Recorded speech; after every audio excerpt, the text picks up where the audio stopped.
Hospital Porter's Pride and Dignity. Stop the New World Order. Welcome to HPANWO TV.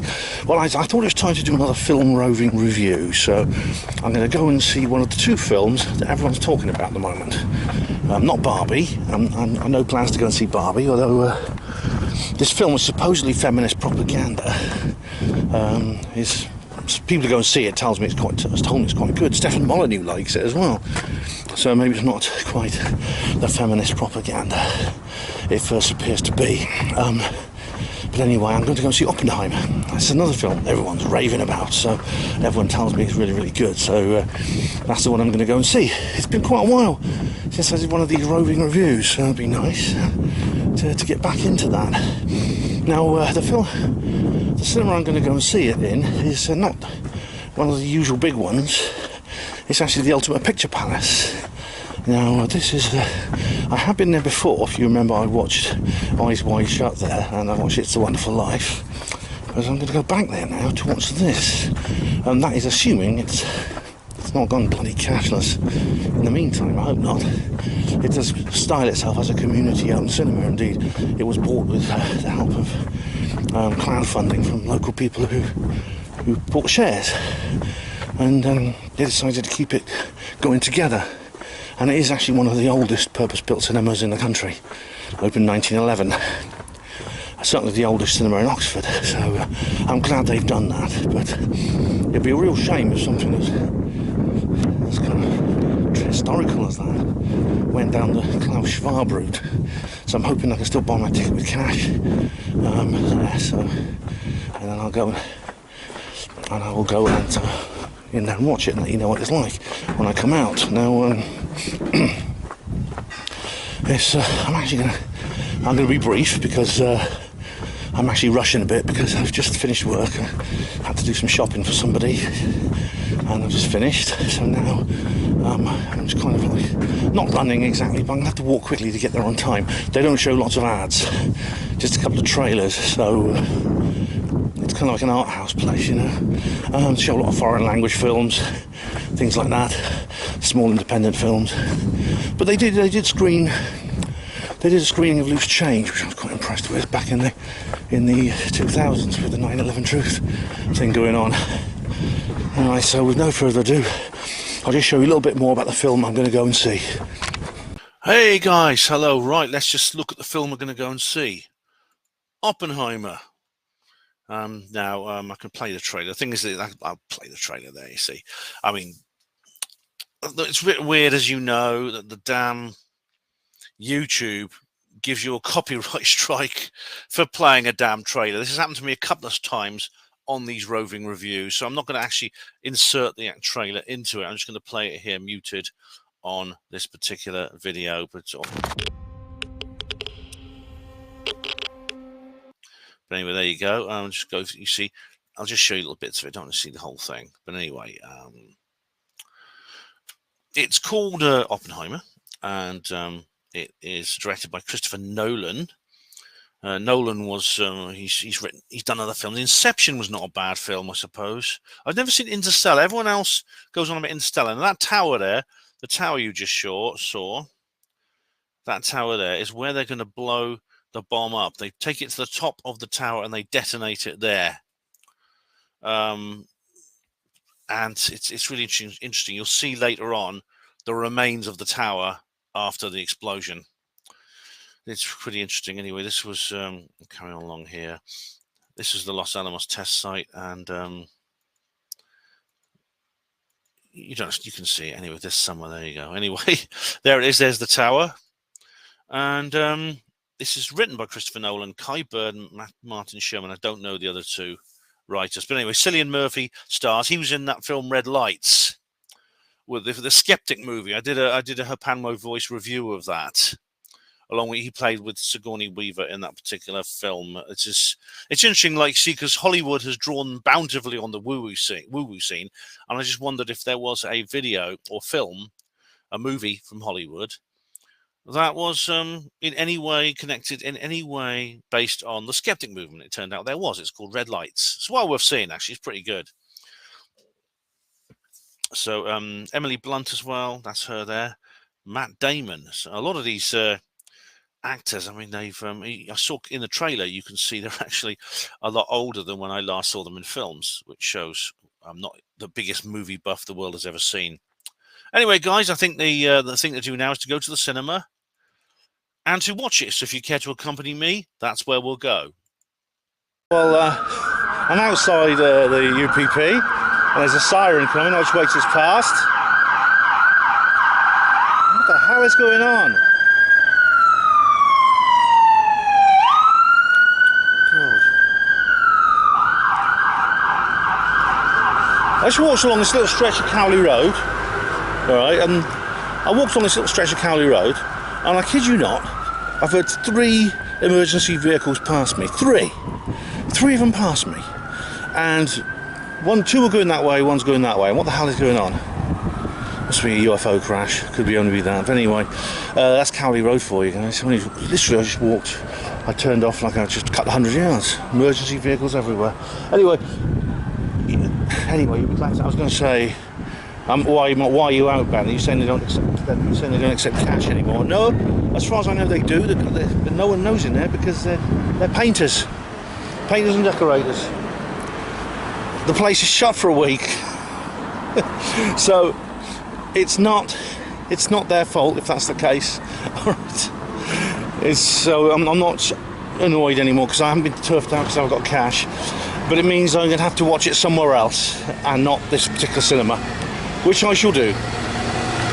Alright guys, this is Walton Street, Oxford. Over there, that strange rotunda there is the site of the old Ratcliffe Infirmary Hospital, which I've shown you before many times. I never got to Porter there, unfortunately. I'm heading for the Phoenix Picture House now, because I couldn't get into... Actually, well, it's actually shut for annual maintenance, it turns out. It turns out I read the actual listings wrong on the website. It's actually next week they're showing Oppenheimer, but I want to see it this week. So I'm going to the Phoenix Picture House, which is a lovely little area. You may remember this, actually. It's the cinema I went with Mark Devlin to watch Dr. Strangelove. And so I'm going back there now. It's got a special place in my heart because my mother actually worked there. She was an usherette. And that's before she became like a psychologist. And talk about going down in the world. But there you go. But I'm curious to see. I mean, when I last went in there, they weren't cashless. I'm hoping they won't not this time. If they are, obviously. Now there's a plan B, which if it doesn't work, I go to the Odeon. The Odeon has a showing of Oppenheimer starting at 7:45, which means I can easily get there on time. So that's what I'll do otherwise. I'd rather go and see it here though, because it's a nicer place. It's an independent cinema, and it's part of an independent chain. It's a small chain. I think there are a couple of dozen in the country. And I'm going to, and it finishes a bit earlier, 10. It'll finish about 10 p.m. rather than sort of 11:15, which is when well, probably later than that actually, because there's ads and trailers. So the film itself is 3 hours long. I'm a bit out of breath. I had to rush a little bit. Hello. Oh, sorry. I'm sorry. I had to rush a little bit actually because I left home a little bit late. So I actually did a very unportering thing and got the bus. Yes, I got the bus to the city centre and I've walked from there. I'm going to get there on time, but it was a bit of a near thing, I thought, because I actually was firstly I was uploading another video. That's the last video I've uploaded, which is the Rendlesham Forest tour. And I was writing an article which I was very proud of and very keen to get online. It's a review of the film The Aviary, disturbing truth about UFOs. I've done a bit of a review about that. Well, to be honest, it's a bit of a takedown. So that's basically why I'm running slightly late, but I'm not too late. I'm going to get there on time. It's just up here actually, I think. So that's it, it's just there. So I'll pop in and see how I get on. I'll let you know soon, obviously.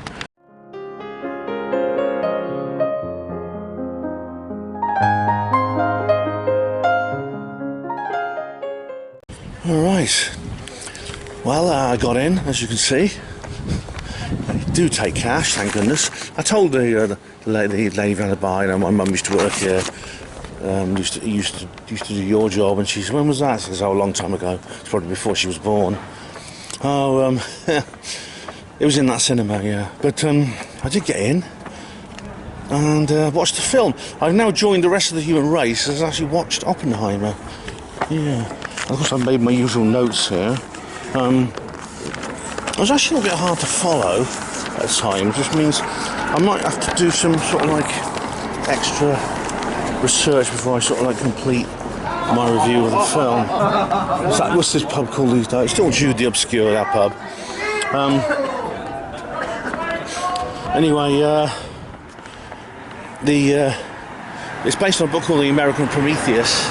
Prometheus being the Titan in ancient Greek mythology, who gave fire, the gift of fire to humanity, and is then punished by the gods.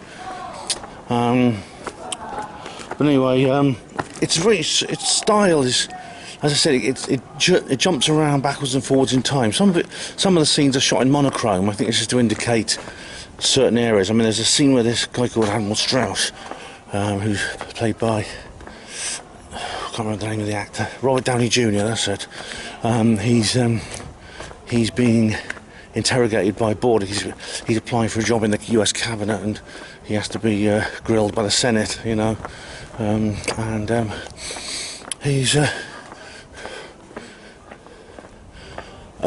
has and of course there's this big scene where they're all asking him all sorts of questions because of his association with Robert Oppenheimer, and that's all done in monochrome. It's a black and white scene, so it combines colour scenes with black and white, just like the Wizard of Oz. There's a lot of actual, I mean, maybe it's a standard style I'm seeing more and more, but there's a lot of like handheld camera scenes. It's got a very sort of gonzo look. Something I noticed with the Roswell TV movie, Paul David's film, and I see it in this, but it does give it a look of kind of like almost a docudrama style to it, which I've noticed an awful lot. Problem is I can't hardly write these I can't hardly read my notes because I'm sort of writing in the dark. I can't see my notes. You can't like, you know, you can't put your phone on even if it's on silent, because you get like the glowing screens, which are always very annoying if you've ever put up with that with people. You've ever seen that with people. But it starts off like he's a sort of like eccentric and slightly sort of Robert Oppenheimer is this he follows his life when he's a student at Cambridge, and he's this rather sort of eccentric young man, very much like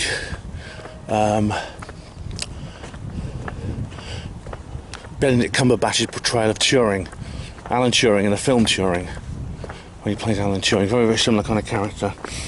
He's a bit self-obsessed, absorbed, shy, that kind of character. And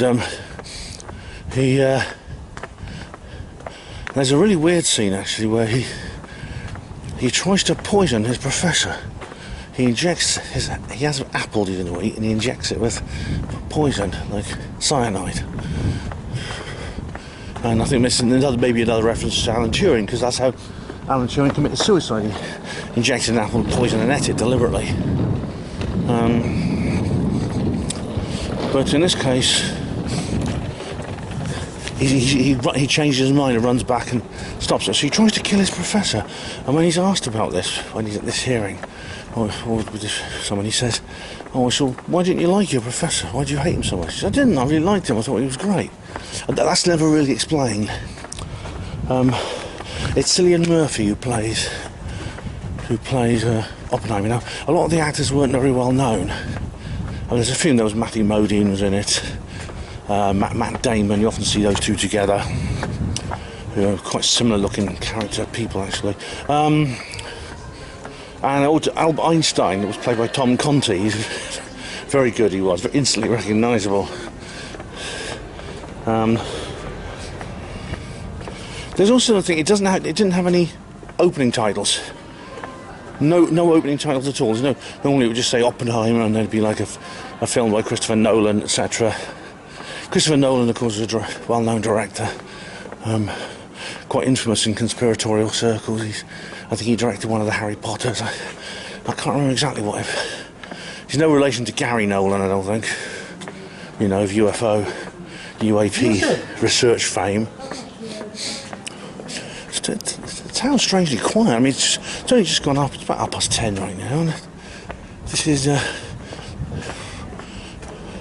is North Parade. It looks rather unusually quiet. It's normally a bustling area. Anyway, so no titles. There's something. Oppenheimer seems to be sort of like very much as good with languages. There's one scene which is a bit annoying because, you know, as a bloke who's half Dutch myself, my mother was a Dutch woman, the one who worked at the cinema.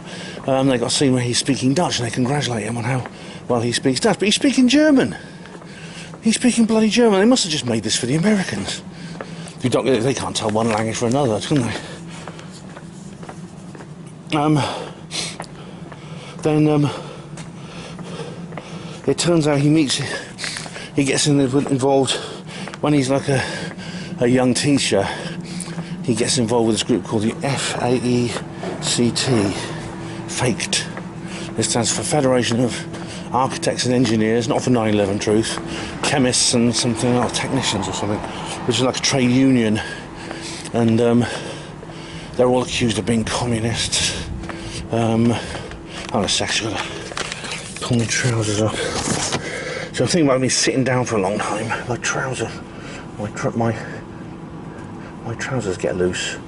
I don't want to walk along and find I'm knocking my trousers coming down.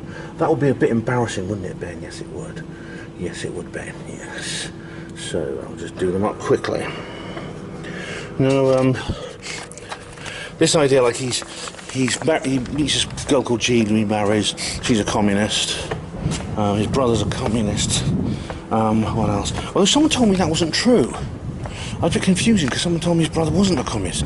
This was like I try not to read any reviews or commentaries, and I know a lot of people have done commentaries on this film. Stephen Molyneux's done one, which I haven't seen yet because I want to watch the film first.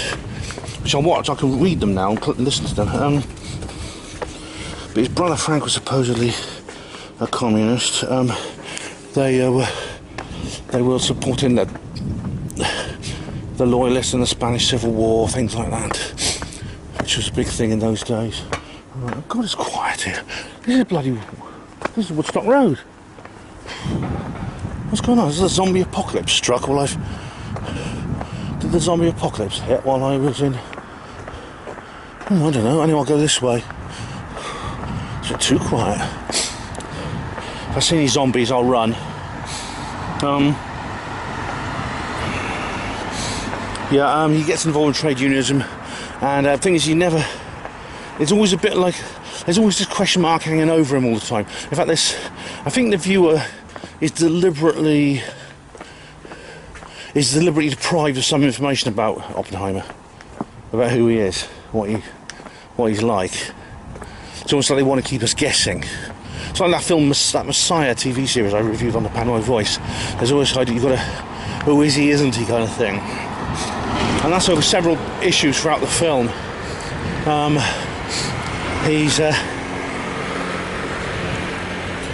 Because later on this becomes a big issue in his life when he's older. But he's involved with this thing called FAKED, FAECT, and he's married to this woman who's in the Communist Party.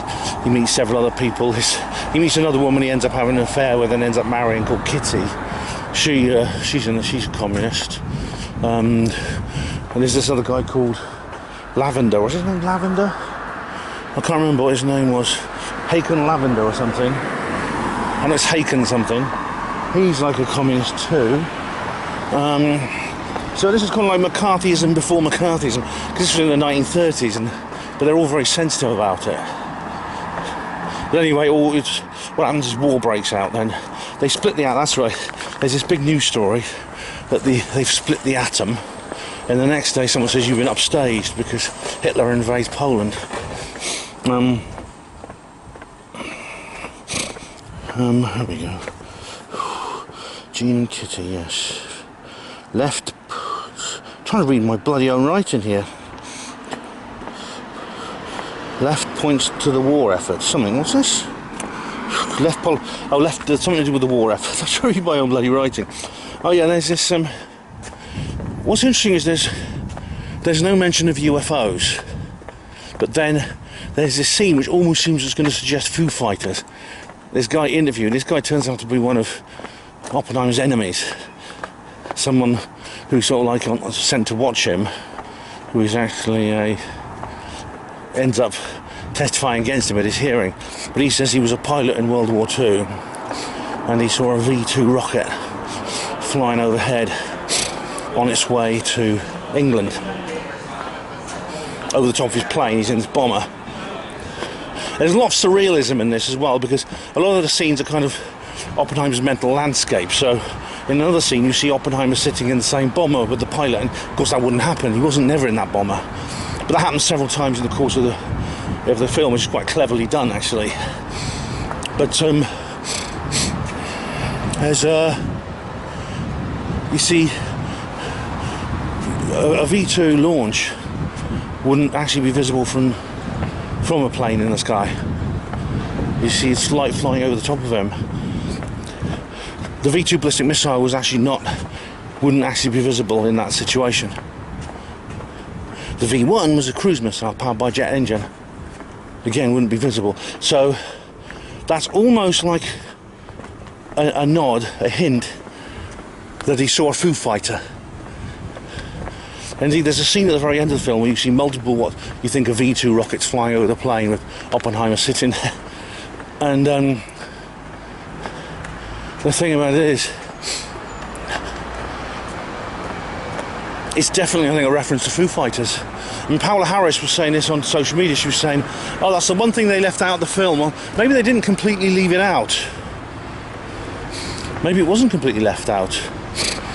Maybe it was obliquely referred to in a very ambiguous way. There was just a hint. Good. Right, need to get enough light to read my notes. It's despite the fact it's a long film, 3 hours exactly, very fast paced. Always something going on. Now they think they can. What they do is they think. I think this is one of the most probably controversial areas of the film. I've seen some people moaning about this on Telegram. They think they can take advantage of Hitler because Hitler was going to apparently wanted to employ Werner Heisenberg to his own effort to build the bomb, because of course Oppenheimer said, oh my god, the Nazis are like 2 years ahead of us, they're going to build the bomb before we do, and they're going to use it on us and things like this. And then what's next then? And then he says, oh, we can. It turns out, oh, he's not bringing Heisenberg into the program because Heisenberg's Jewish. Heisenberg's Jewish, and he's not bringing him into the program. And apparently, Hitler thinks that physics is Jewish science, so he's got a prejudice against it. And you've seen pictures of Nazis, like the SS officers, burning the books, including Einstein's relativity and things like this. However, actually Hitler wasn't stupid. I don't think he would have done that. I do question whether that's real or not. And that's what's interesting is there's a very, very good description of compartmentalization. They say they have 4 separate locations where they're building different. They're working on different parts of the program. Each part does not know what the other parts are doing at various parts of the country, all connected by railways. No, they're not allowed to phone each other up because it's not secure. They're not allowed to fly because it's too dangerous. They might crash, the plane might crash, and then they're too valuable to the country, things like this. Yeah, one of the characters actually says this. And then there's, in the middle, there's Los Alamos. Now this is a purpose-built town, more or less, this remote area in New Mexico, and it's a place where Robert and his wife used to ride their horses, and he says it's a lovely place. He says, what's it called? It's a lovely mesa in this beautiful New Mexican countryside. It's called Los Alamos. And in those days, it's like a remote area, 40 miles from anywhere. But that's the linchpin, that's the hub. That's where all the top guys work who control everything. But there's only a handful of these people. They sit in one room. There's Oppenheimer, there's Edward Teller, there's a couple of other people, all sitting in one room. Teller has got his heart set on what they call it a super, as code. They call the A-bomb the gadget, and they call the H-bomb the super. It's just as code, just in case any spies are listening. And of course, spies were listening. Klaus Fuchs. But probably we're talking about spies for the Soviet Union, because we're just actually walking past Balliol College right now, which is one of the hotbeds of left-wing radicalism in the early 20th century. A lot of famous spies went here. Old John Cairncross went to Balliol, I think. And of course my character, Will Ursel in the Obscurity Chronicles, of course he's a student at Balliol too. That's quite appropriate, I thought. Yeah, so... but this idea of compartmentalisation, they describe it in great detail in the film, about how each people are working on separate parts of the project. They're not all briefed into the full knowledge of what's going on. So, for example, the bomb there's some very accurate timing in terms of electrical signals. So they have these like Crichton switches, which are designed to be just so accurate that the actual electric current all reaches the bombs at the same time. All the different segments of the explosive, the implosion explosive detonates at exactly the same time. You have to time it so precisely. You have to actually take into account the amount of time the electrical current takes to get there. And you know that's almost the speed of light. That's how fast it is. How are we now? Right. Yeah. There's all from the very beginning though, there's like a... No, I should say that this idea of compartmentalisation, which the very word they refer to over and over again, I do hope it makes people think, the viewers think, well, if you can apply that to the creation of the atomic bomb, you can apply that to other projects as well. For example, the moon landings, 9/11, the V words, you know, the treatments they give you for disease prevention, chemtrails, etc. Again, I just thought that because we're going past the Indian Institute building. That's amazing when you go through Oxford. You just find the very sights you need to describe what's going through your head right now. There's one guy drops out. One guy called Izzy. He drops out of the project because he has moral qualms. Also, I've got this. Oh, I was writing this upside down. Okay. There's also this fear, and he's actually talking about it with Einstein. He says, you know, when we detonate this bomb and we get this nuclear reaction in the fuel, it could spread to the very hydrogen in the air.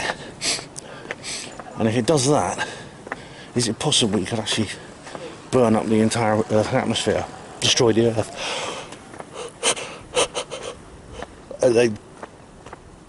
They think about it for a while and they say, no, there's very little chance of that. We've calculated it as almost zero. Almost zero. This reminds me of all the to and fro over CERN, the Large Hadron Collider. Well, it's tiny chance, tiny, minuscule chance that it'll destroy the world. Minuscule. And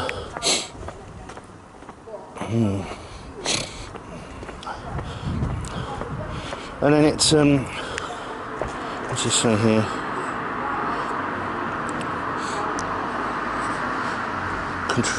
Something Robert Newmark has passed. Alright. Anyway, yeah, he has Q clearance, you see. This becomes an issue later on because Oppenheimer's granted Q clearance to work on this project. The Q clearance people are the people at Los Alamos at the head of the serpent, the spider at the centre of the web. All the other people in the various laboratories don't have that clearance, don't even know they're working on the bomb. But they have illegal meetings every so often. He has apparently illegal meetings with several of the team, although I don't know if that's real or not. Oh, what? Going down Queen's Lane now. It's going to be actually difficult to do this while I'm on the move. I mean, in fact, we'll come back to this, because what I'm going to have to do is, I'm going to have to go into a bit more of the background of this and learn more about the subject. I deliberately didn't revise the subject of Oppenheimer and the Manhattan Project before watching this film, because I didn't want any spoilers. I wanted to see it completely fresh. That's why I never watch reviews or anything like that. I haven't listened to Molyneux's review yet, things like that. Anyway, oh, spooky, isn't it? Ooh, I love this. This is a lovely place though, Queen's Lane. This is the one you see in all the movies, Inspector Morse, Tolkien, etc. You saw Tolkien riding his bike along this passageway in the movie. And it's just things like there's a lot of his mental landscape is actually, as I say, it's constantly illustrated, and sometimes it gets a bit weird because he has this hearing when he's older, because he has to have his security clearance renewed, and there's this hearing in this little box room, really small room, we're all clustered around this little row of tables, and Oppenheimer's at the head of the table, and there's the inspectors and interviewers around the table, and there's a settee, a black settee in the corner, and now you always see people sitting on that settee who wouldn't actually be there. His wife's sitting there at one point, and at one point Oppenheimer himself is sitting on the settee while other people give evidence. His friends and enemies are all giving evidence for or against him, and it's not realistic, but it's quite effective actually. I think it's quite, I think it has it's a good illustration of sort of mental landscape, you know what I mean? I use the term mental landscape quite a bit. One scene he's like sitting there naked, in another he's there with Jean, his first wife, and they're both naked and they're shagging on the chair, which I'm sure is very unrealistic. And his second wife Kitty is like sitting on the settee, and Jean's looking at her in a sort of like gloating way, and Kitty's looking really awful. And then he says something like, there's these classic lines like, oh, just get away from the light. If we drop this bomb on Japan, it will end the war. And he says, it will end all wars. Oppenheimer says, it'll end all wars. So a lot of people thought this, you see, about the A-bomb. They thought that all they had to do was, they built one. In fact, they built like 3. There was the test one, they built 2 more, one for Hiroshima and Nagasaki. And that was the end of World War II. And then they thought, then that's it. It'll never be used again. It's just it's a weapon that'll only be used once. Only America has the secret of the atomic bomb. And really, no major war could ever happen again. And now you can, I suppose there's 2 ways of looking at that, and it's a controversy that people, historians are still arguing about today. Is that true or not? That's the question. I mean, you could argue, because of course there never has been a large major, third or fourth generational warfare in confrontation since then. And the fear of nuclear annihilation, of course, has prevented that from happening. You could say that the possession of the atomic bombs prevented these big gun battlefield wars that happened in the past. Something like World War II could never happen again, because the idea was that it went nuclear at the end.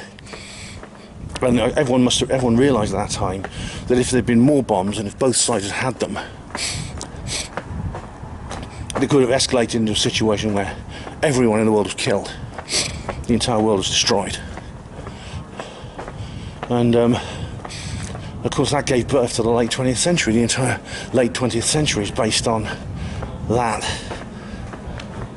scenario. And indeed today existed, it still continues today in the post-Cold War world. In the 21st century we have missiles still pointing at each other.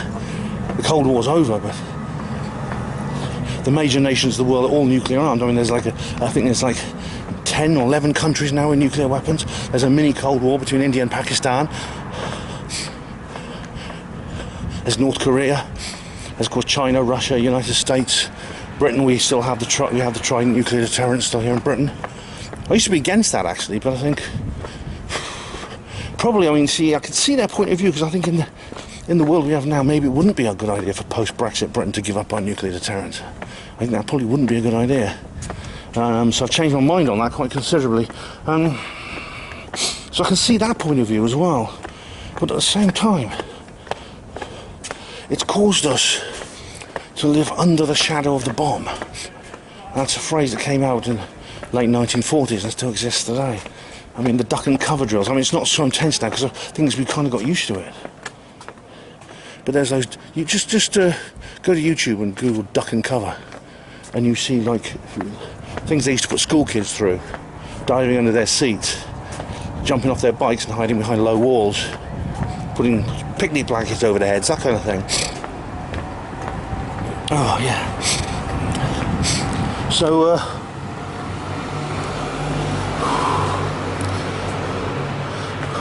let's have a look.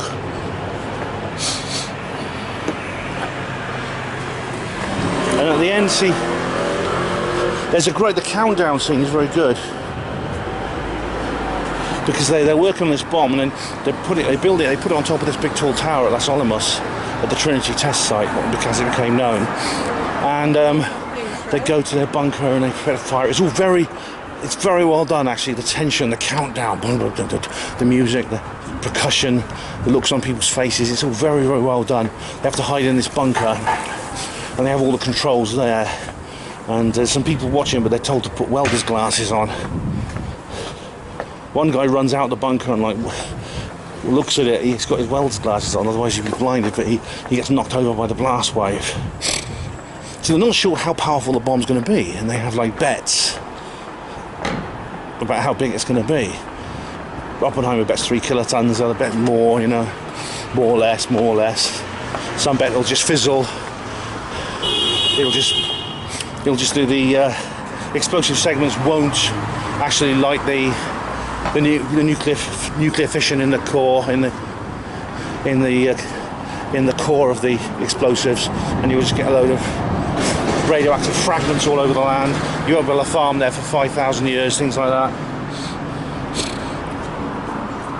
And then there's the blast is silent. It's really, really crazy. It's really clever, actually. You see the flames of the blast, but it's completely silent. You can't hear anyone's voices. And then suddenly, boom, you hear this like smashed explosion. It's very well done. Very well done indeed. And of course, it comes out of Oppenheimer's hands. There's one scene where he goes in and the military guys are getting ready to prepare the first bomb drop over Hiroshima, and he says, "You must be careful not to drop it at the right height." And he says, "Oh, just no disrespect, Doctor, but we'll take it from here." And I really actually, that sort of makes me go, ugh, whenever I hear that phrase, "we'll take it from here," because I don't know if any hospital porters watching this know that, or even if you're a civilian, and someone you're in some sort of bureaucracy situation, and someone else says to you, "we'll take it from here," it's kind of an insult, you know, and it's intended to be. And I whenever I hear that, it brings back bad memories, and I cringe. But then he does this speech. The speech, Oppenheimer gives this kind of speech of success, and after VJ, when the Japanese surrender at the end of the war, and they're all cheering, and sometimes they go silent. You can hear that. It's his internal landscape, and you see a big bright light like a nuclear fireball flash, and then you see the people in the audience sort of like their faces are like look burnt. And he walks up the aisle, and there's like this dead body, a burnt, charred body lying on the ground. Which if you look at pictures, just Google pictures of Hiroshima, and you'll see them. Horrible pictures, actually, of Hiroshima and Nagasaki. You'll see like burnt bodies and things. And he steps on one of them. It kind of like dissolves because it's so weakened by the heat. And he develops a kind of empathy. He goes to see Truman, the President Truman, and Truman says, "Oh, that was good work you did there, boy. Good work. We dropped those bombs." And he says, "Oh, I feel bad." He says, "There's blood on my hands." And he starts sort of crying, and Truman hands him a tissue so he can wipe his eyes, and says later on, "Don't bring that crybaby back to me." And Oppenheimer, and he says, what do you think we should do now?" He says to Oppenheimer. And Truman says this, and then, "What do you think we should do with the Los Alamos site?" He says, "Oh, we should give it..." He sounds astonishingly modern. I don't know if Oppenheimer actually said this in real life. "Let's give it back to the Indians." And of course, which is what a modern person would say. They'd probably say Native Americans now. Surprised they did. At least they didn't. At least they didn't do the stupid woke thing and make him say those words. And then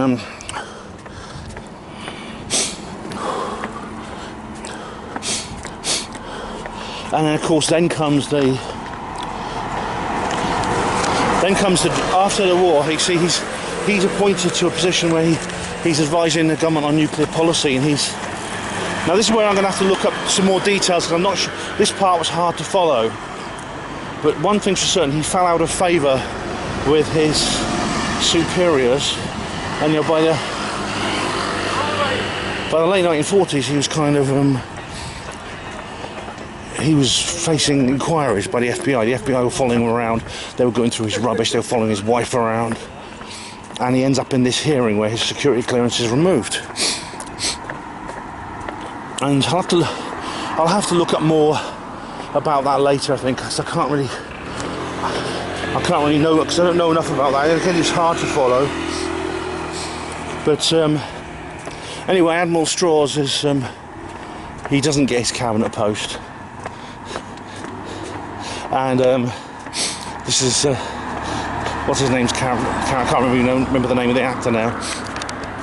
And they say one person voted in favour of you, a young senator from Massachusetts called John F. Kennedy. And, oh right, he's going to come back into the story, doesn't he? As always, at the end, I'll have to watch say more later, but I'll just say a couple more things. I'll have to go and do some research and carry on with this. I'll go through the critics as well, of course. But he's facing this hostile. He's this guy. I felt sorry for him actually, because he was facing this inquiry in this little box room, and this horrid little box room, and there was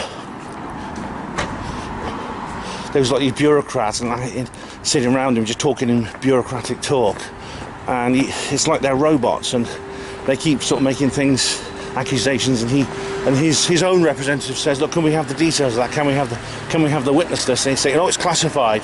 But we need a disclosure. This is an accusation. We need a disclosure." And they say, "It's classified." And you know what? It reminded me of my disciplinary hearing in 2012. When I was up in front of a disciplinary board at the hospital. At the end of that day, I was kicked out of the hospital portering service forever. But I felt, and indeed Oppenheimer and some of his friends are like this when they're talking. It's very well captured, this image of and that there is the Half Moon pub. Used to be a gay pub apparently, but it's not anymore, so I think they'll sue me. But where am I going the wrong way? Oh, it doesn't matter. I was just getting engrossed. I've gone the wrong way. I'll cut back over this way. It's quite quiet. I don't cross the road quite easily. But there's a. What was it? There was this sense of being a human being and talking to robots. You ever had that feeling? Especially if you work in a large institution, a large bureaucracy. You may feel like when you're dealing with management, they're talking all official, and you're the kind of person who can't take part in that world. You just don't have the personality that can make yourself talk in that way. It's kind of like I thought that's how sort of Robert was feeling. I think maybe feeling at that point when he was in this hearing. When there's always someone on the black settee behind him. Someone who wouldn't normally, his wife was there sitting looking on. She felt he wasn't doing enough to fight. She felt he was being a martyr.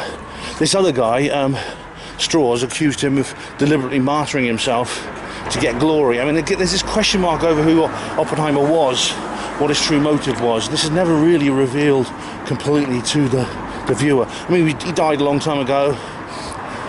You can't ask him, you can never look inside another man's mind. Anyway, I think I'm just going to have to... Oh yeah, one more thing. I stayed and I watched the credits. I always do this one. I never walk out until the last credit is gone and basically the lights have come up and the projector stopped. And the reason for this is because sometimes you get these little Easter eggs at the end, like, of course, the most obvious example, which I've covered, was Black Panther, the original Black Panther film, where there's this amazing postscript scene, which is I've described before how they say they're going to give their secrets to T'Challa says he's going to give the secrets of Wakanda to the world. This is kind of like a disclosure moment at the United Nations. And of course, by that time, so many people are walking out, they think the film's over, and they stop and they say, oh no, it hasn't finished yet, and they stop and they look back, and there's someone they're standing in the bloody aisle, you can't even see past them, because they're just standing there going, like that. They're standing there, oh look, it's not finished yet, wait, come back, and some people are coming back into the auditorium. So I never leave until the very last credit is gone, the projector's gone click and stopped, and the lights are up. Never do I leave until that has happened. There were no sort of Easter eggs, because it didn't mention it was shot on film.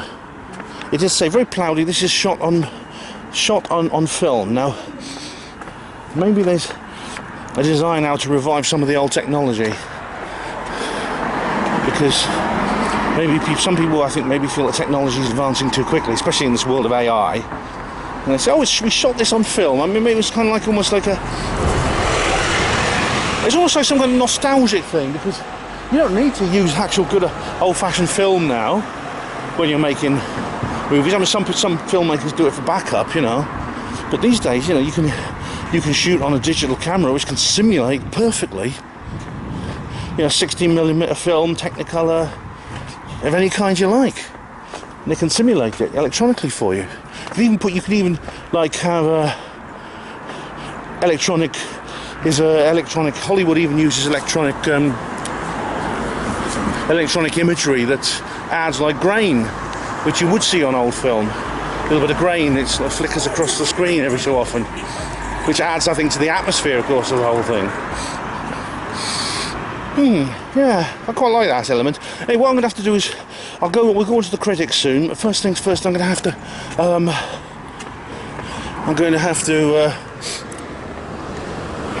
learn a little bit more about what the film actually was about, because it was a bit hard to follow the story. I think it may have been intended that the viewer already knew quite a bit about the storyline, so I didn't. So I'll have to do that kind of like post haste, or whatever it's called, whatever it was. What's the word? What's the sophisticated word I can use to make myself sound clever right now? Post hoc or something like that. I don't know. You know what I mean, anyway. Okay, everybody, it's the next day. I've had as always, you know, I've had overnight to think about it, so maybe I should always do these with these roving film reviews. But basically, I've just been listening to old Molly. Yes, Stefan Molyneux has reviewed Oppenheimer. I've deliberately not been watching listening to this particular podcast. It's 39 minutes. I've deliberately not been watching it because I wanted to do my own review without being, I suppose, mentally contaminated. That's a bit of a pejorative way of putting it, but without being influenced, shall we say, by what other people have said about it. And if you want to listen to this, it's Free Domain Radio program 5228, so you can check that out. But just a second, I'm just walking through the countryside here. Oh, look, there's a little doggy swimming over there. I mean, summer. It's still summer, right? Now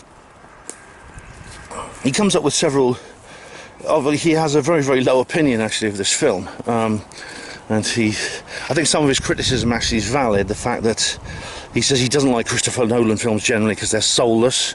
The Oppenheimer character, I say this is the character in the film, not necessarily the man himself, but it's the character in the film is a very shallow individual. He sort of like, what he says, all he does is stare at him into space. His unblinking blue eyes, and his thinness and his hatchet, skinny face, sunken cheeks, and things like that, smoking all the time.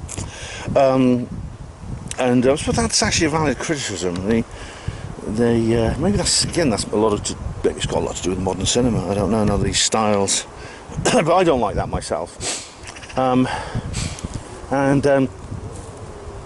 He says that I might have to do this in segments actually, because there's quite a lot of people around, and I haven't got my anti-normie spray, as Niall Murphy calls it. But yeah, people might think I'm a bit weird going around filming myself like this. I'm sure you guys do. But there's a lot of. He says that there's no story arc, there's no really character development. Oppenheimer is just Oppenheimer. They make him up to look a bit older and a bit younger. They do that quite well. I mean, the makeup's quite good in this film because it covers him from when he was like a student in the 1920s right up to his tussle with the security clearance board in the 1940s. But Stefan basically gets out his bio. He often does this and talks about how his background. Now, the story of the apple was actually true. I did wonder about that because it seems pretty extreme, and it doesn't fit in with the way the character was portrayed. As I said last night, you're left with a lot of ambiguity, a lot of uncertainty over exactly who Oppenheimer is and what's he like as a person. The story of the apple is true. He tried to. Professor Blackett, his name was. He was actually a Nobel Prize nominee. When he was at Cambridge in the 1920s, he did try to murder his tutor.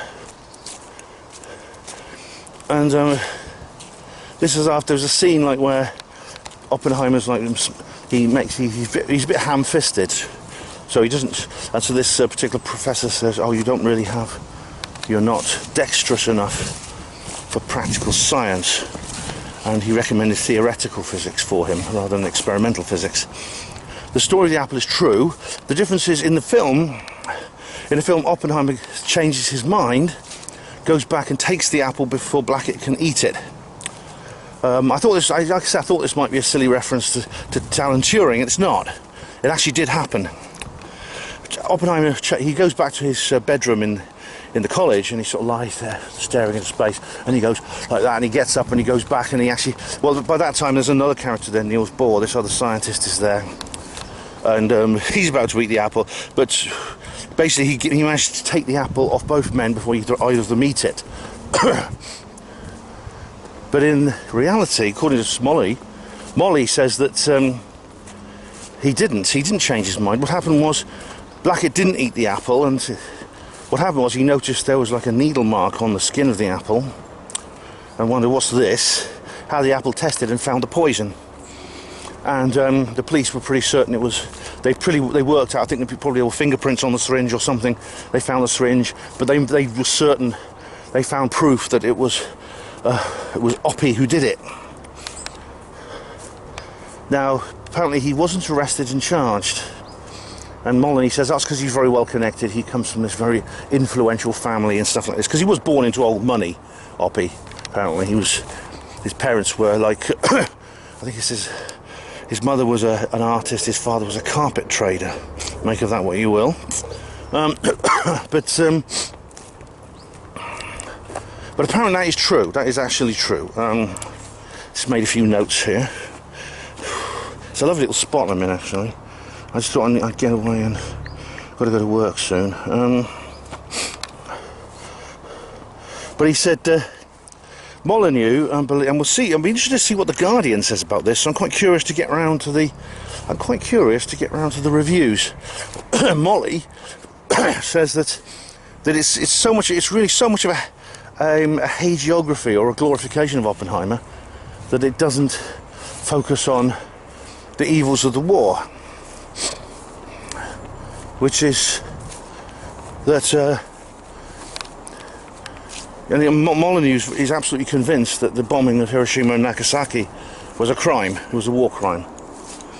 250,000 people were killed. God knows how many died later on of cancer. I mean, probably more people died from the long-term effects of the fallout, as we see in places like Chernobyl and Fukushima, ironically, in Japan.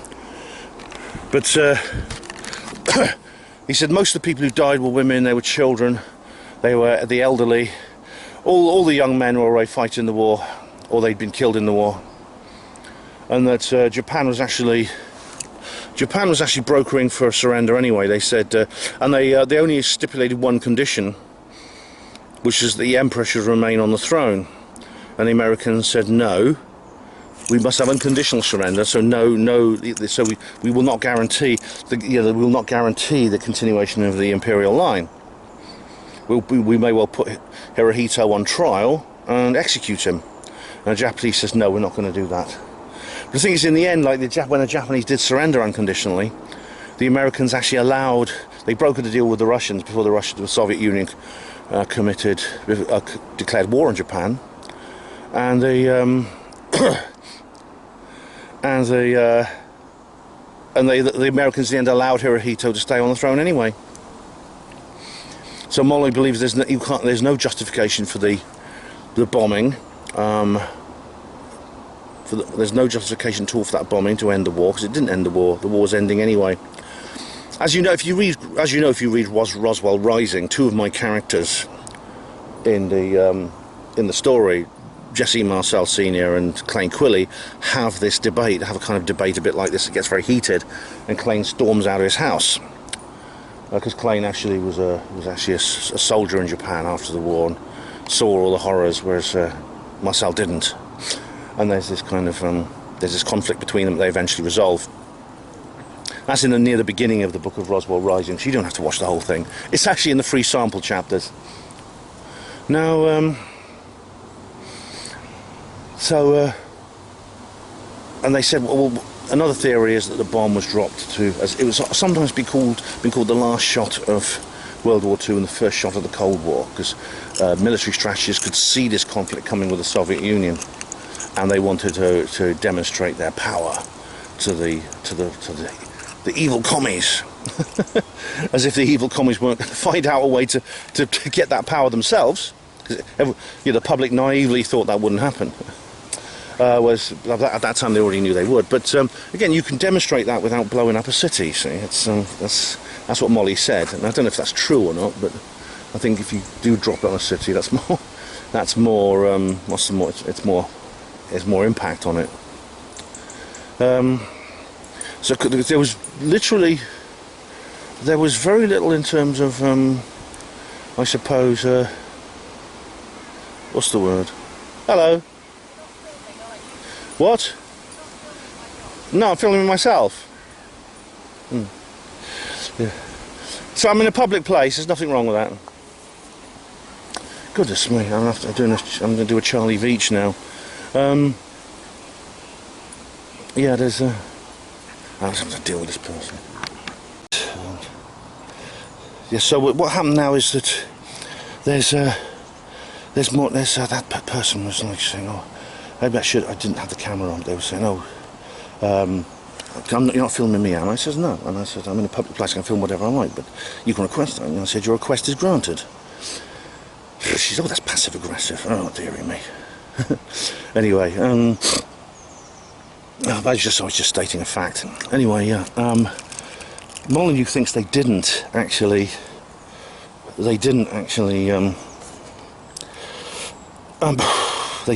focus on that enough. Now I don't know if that's true, because like there's that speech scene where it all gets very surreal, and you see bright lights and thumping of feet and rumbling, and there's no other sound. The cheering of the people is not there. But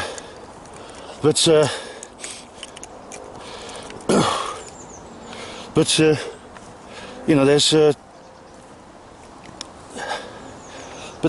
like I don't think it's actually, because you see like flames, and you see like flames around the people's faces indicating they're burning, and you also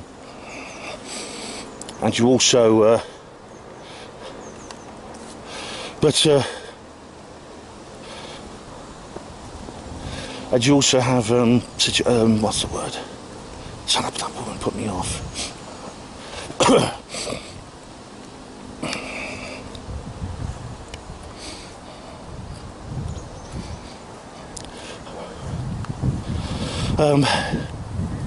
And you see the charred body on the floor, on the ground. You know, you see that as well.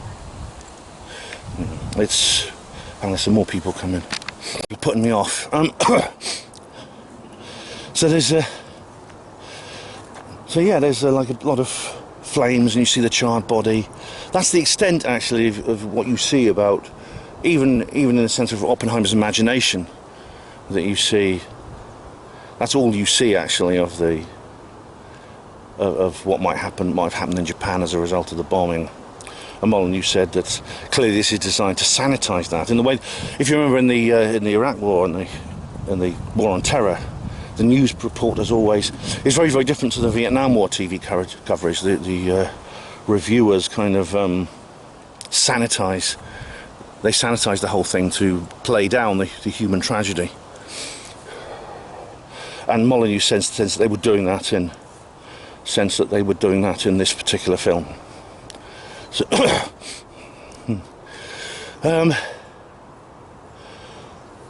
now maybe that's true. Maybe, and he said that, why? Because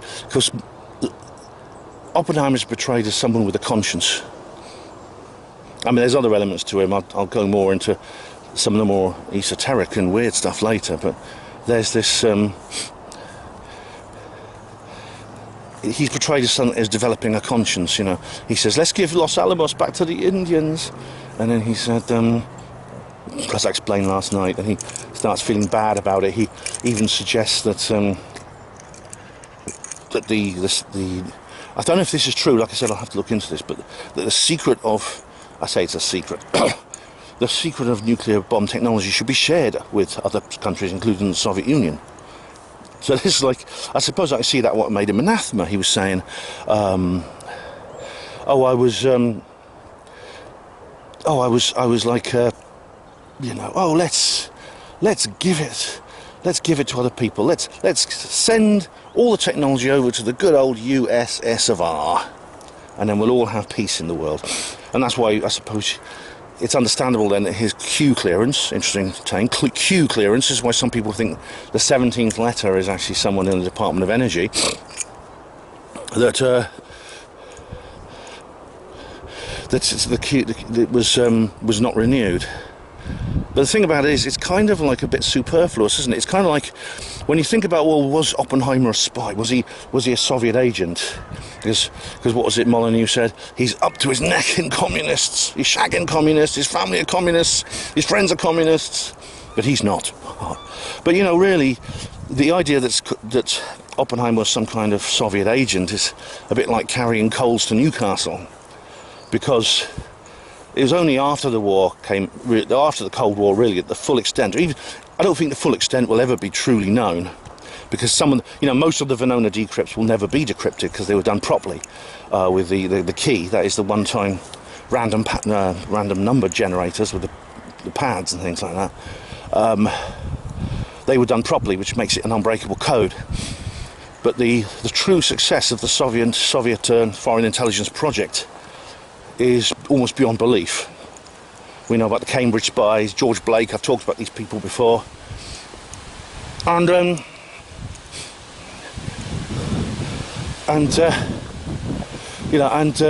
there's people like there's Peter Wright who suggests that Sir Roger Hollis was a Soviet agent. He was head of MI5. Of course, Kim Philby, as we know, was head of Soviet counterintelligence. Just talk about a shark being put in charge of a swimming pool. So really, and of course, one of the characters in the film is Klaus Fuchs. Klaus Fuchs, who was arrested here in Oxfordshire at Harwell. He was arrested for he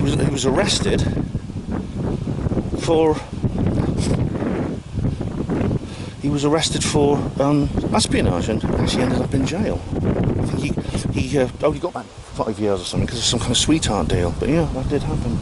So there were so many spies in the US, State Department, Department of Defense, Department of Education, Department of everything, That's really, does it make any difference if Oppenheimer was sending secrets to the Soviets or not? That's an interesting thing. And Molly says that, you see, the entire end of the film, and I mean, I agree with her on this, it was getting a little bit tiresome, focused entirely on the hearing to do with his clearance renewal. And he says, oh, Molyneux says, that's like telling the story of Rasputin. It's like telling the story of Rasputin. And just making it all about some he needed to get his plumbing fixed at the Winter Palace or something. Well, from what I gather about Rasputin, he got his plumbing fixed at the Winter Palace all the time and everywhere else.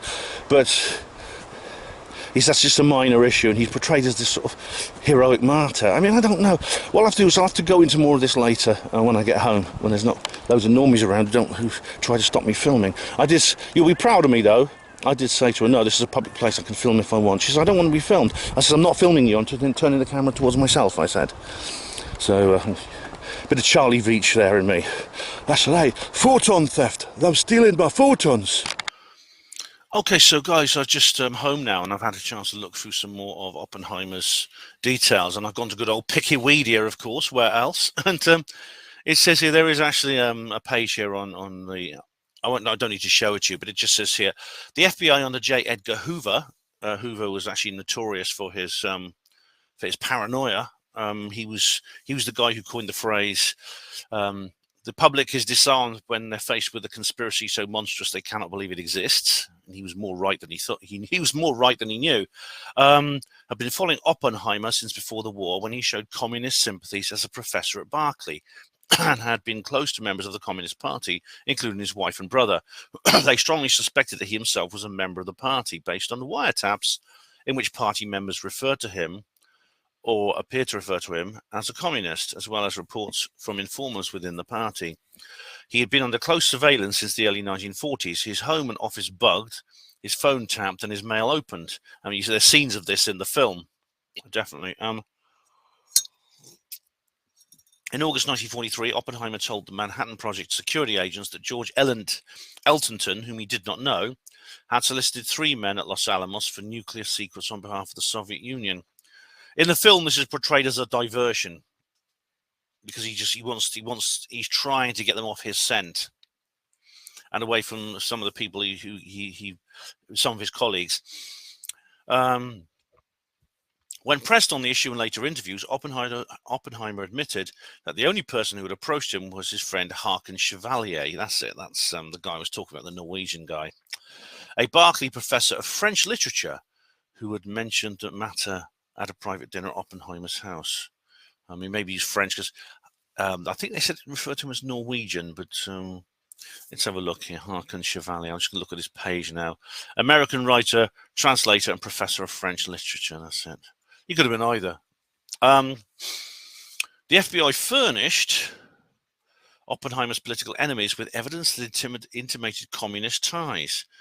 And in those days, of course, it was always, I suppose, especially after the war, with the beginning of the Cold War, during the McCarthy era, this was the Hollywood 10 and people like that. It was a very tense era. These enemies included Strauss, an AEC commissioner who had long harbored resentment against Oppenheimer, both for his activity in opposing the hydrogen bomb and for his humiliation of Strauss before the Congress some years earlier. That's right. Edward Teller is the guy who wants the super, as they call it, which is the H-bomb, a far more powerful version of the A-bomb, which includes a fusion stage after the fission stage, which is the basis of all nuclear weapons today. But it can potentially reach yields hundreds of times in excess of those possible with fission. The Soviets actually exploded a 60 megaton bomb. Insane, which is so big it serves no military purpose. I think it was just showing their balls to the Americans. A lot of that went on in the Cold War. Remember the plan? Do you remember the plan? I've talked about it in the UFO videos I do. I know that's not narrowing it down very much, but I did mention in some of them that plan to plant a nuclear bomb on the moon, or send a nuclear bomb to detonate it on the moon. That's that Nuke the Moon book. There's a book about that. They were going to send a bomb to the moon. They even had plans. They said, if it's big enough, it'll make a crater, and we can name that crater after the president or something like that. It's madness, absolute madness. And that's when Dr. Bob Jacobs had his experience, because they shot down the test rocket, the aliens, because, you know, they're saying to us, you know, if you want to use these weapons, we don't like it, but if you do insist on using them, keep them on your own planet. Yeah. So anyway, Straws had accepted. Oh, leave me alone. Who's this? All right. Okay. Straws had expressed opposition to exporting radioactive isotopes to other nations, and Oppenheimer had called them less important than electronic devices, but more important than vitamins. Yeah, Oppenheimer was actually in favor. I've read up a little bit more about this. He was in favor of technological proliferation, which has been banned and is still banned today. The workings of a nuclear bomb are still classified, although it's a bit like shutting the stable door after the horse has gone. Technically, they're still classified. On June the 7th, 1949, Oppenheimer testified before the House Un-American Activities Committee. Contrary to popular belief, McCarthy had nothing to do with that because he was a senator. They had associations with the Communist Party of the United States in the 1930s. He testified that some of his students included David Bohm, Anthony Peake talks about David Bohm a lot, Giovanni Rossi Lomanitz, Philip Morrison, Bernard Peters, Joseph Weinberg had been communists at the time they worked with him at Berkeley. Frank Oppenheimer, that's his brother, and his wife Jackie, testified before HUAC that they'd been members of the CPUSA. Frank was subsequently fired from his University of Minnesota position. I mean, how times have changed. How times have changed. These days, you get fired from the University of Minnesota for not being a communist. Unable to find work in physics, he became a cattle rancher in Colorado. Oh. He later taught high school physics and was a founder of the San Francisco something or other Exploratorium. The triggering event for the security hearing happened on November the 5th, 1953.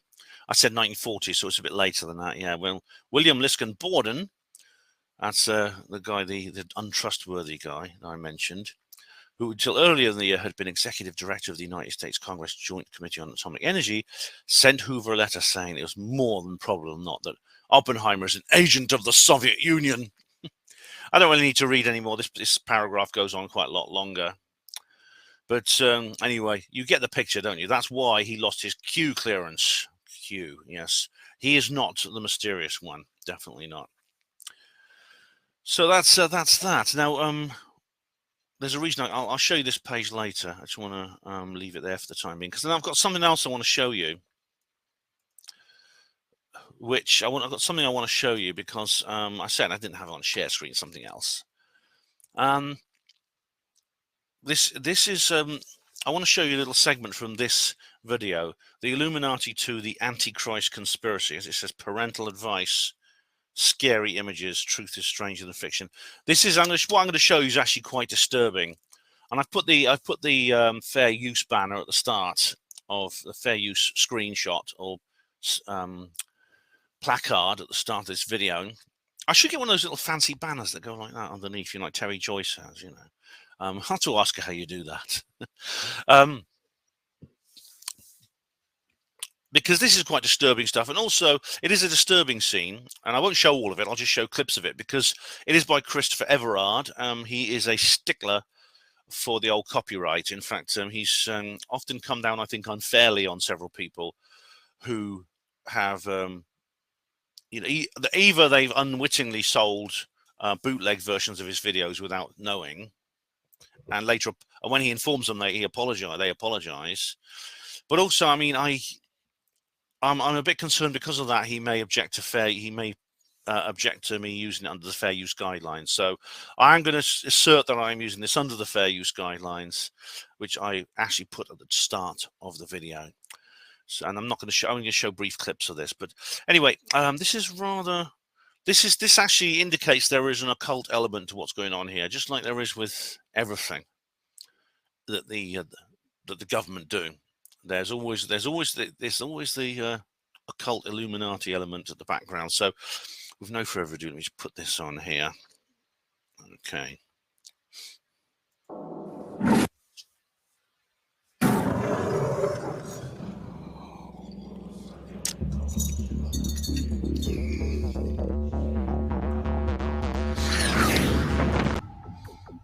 During the 1930s and 1940s, I will pause this occasionally. What he's going to suggest, just to let you know, there's a thelemic and Kabbalistic element to this, just to let you know, because you need to watch the rest of this actually. If you watch the rest of this video, it'll make more sense to you. TO Lodge in California was headed by a brilliant young rocket designer called Jack Parsons. Right, I should also suggest this Jack Parsons. If you want to know more about him, there's a very, very good documentary that's just been created by Thomas Sheridan to escape the gravitation of Jack Whiteside Parsons. Now, this is one thing I know is Thomas won't mind me playing this damn trailer because he's not like the rest of bloody YouTube. Anyway, this is called Liber Velocity. pull of the Earth is one thing. Now, this is actually there's a connection here to Oppenheimer because Parsons knew Oppenheimer. But my God, to escape the limitations of consciousness in the nervous system is quite something else. When Parsons and Hubbard went into the desert to create the Moonchild, they created the Moonchild. That's Parsons there. You wonder what's meant by the Moonchild. You'll see in a minute.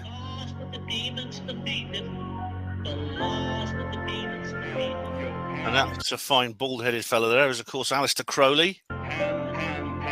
That's Marjorie Cameron there, the actress. Jack Parsons wasn't merely a rocket scientist who dabbled in the occult. Rather, Parsons was an occultist who dabbled in rocket science.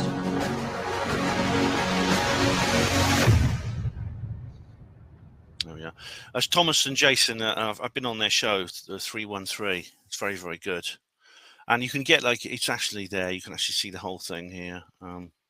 There we go. So, oops, no, not that one. There we go. You can actually see the whole thing somewhere. It's somewhere in there. You'll soon find it anyway. But that is worth seeing if you want to know more about what I'm about to show you. It goes into the background of it a lot more.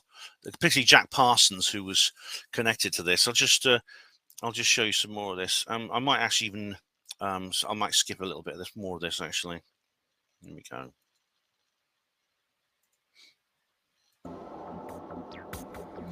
Jack Parsons developed patented you should be able to hear this, which is still in use by NASA to this day. NASA named a crater on the dark side of the moon in honor of Jack Parsons. Jack Parsons worked during the day to develop rocket propulsion systems which would serve NASA's space program, which was controlled by ex-Nazi SS officers such as Werner von Braun, who had been brought to the USA. The last card By the CIA's Project Paperclip. At night, Jack Parsons would hold sex magic rituals in his house in Pasadena and initiate fellow scientists at the Los Alamos. Look who's there. Who's that? Who's the guy second from the left? Recognize him? Yeah, that is Robert Oppenheimer. I don't know who those other two are, but that's Parsons there and Oppenheimer. And there it is. You see, that's the bomb at the Trinity test site.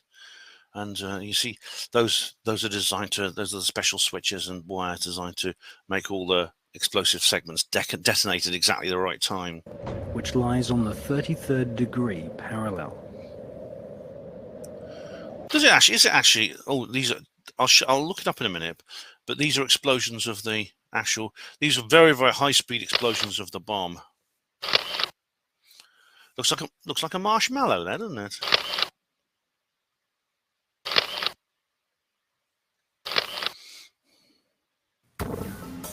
Once installed as the head of the OTO's American operation, Jack Parsons conducted a giant satanic ritual, aided by a fellow OTO member with the codename Freighter H. But Freighter H, by the way, is L. Ron Hubbard. Now, of course, founded the Church of Scientology. Now, I'm not going to go into the details of all this now. I won't show the video of the details. But basically, Jack Parsons was in a relationship with Marjorie Cameron, who was a famous film actress and high society lady. And they went out into the desert north of Las Vegas. Believe it or not, it was actually to the Groom Lake area. Well, in those days, there was just a lead mine. There was nothing else much there. And they conducted this ritual called the Babylon working, in which several reports about what actually happened during that ritual.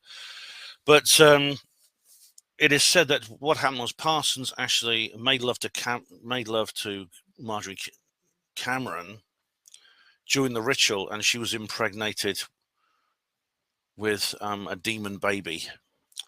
So yeah, that's cheery stuff, isn't it? Yes, I told you it was scary. Anyway, let's watch the rest of it. They were breeding what the Kabbalah describes as a golem, or a golem.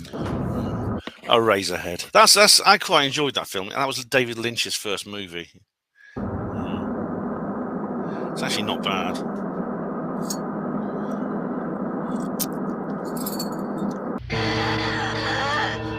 It's quite scary at times. It really is, this film. It's kind of very surreal, sort of a gothic horror movie. Oh, you are sick.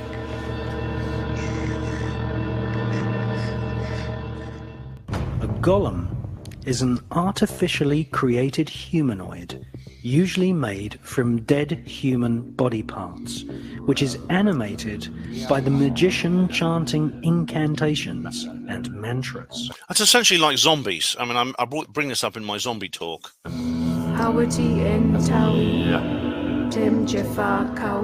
These magical voice sounds are what Kabbalists call twilight language. Isaac Bashevis Singer, winner of the Nobel Prize for Literature, once wrote, "The Kabbalah teaches that dead matter is not really dead, but can be brought to life as a golem by chanting mantras. The Talmud speaks of Rabbi Rava, who had the power to create golems." Are you scared enough yet? Oh my God, we're getting into the George A. Romero stuff now, aren't we? Actually, this is not unlike the original zombie mythology from Western Africa, because that was a sense in which a dead human being, a corpse, could be reanimated using magical means by the Bokor, the sorcerer. We are living in an epoch of golem makers right now.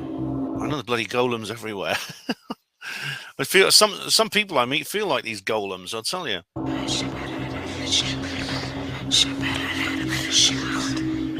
I think these paintings are by Hieronymus Bosch, amazing artist.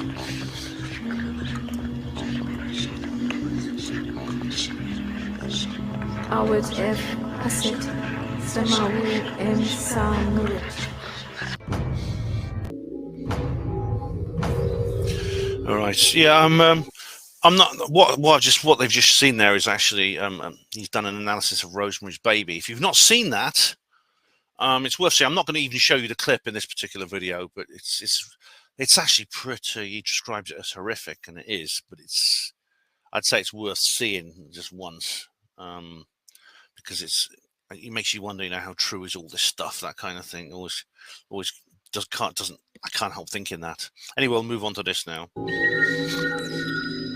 That's it. 100 Orange Grove, Pasadena. Don't go knocking on their door, please. Little disclaimer. All right.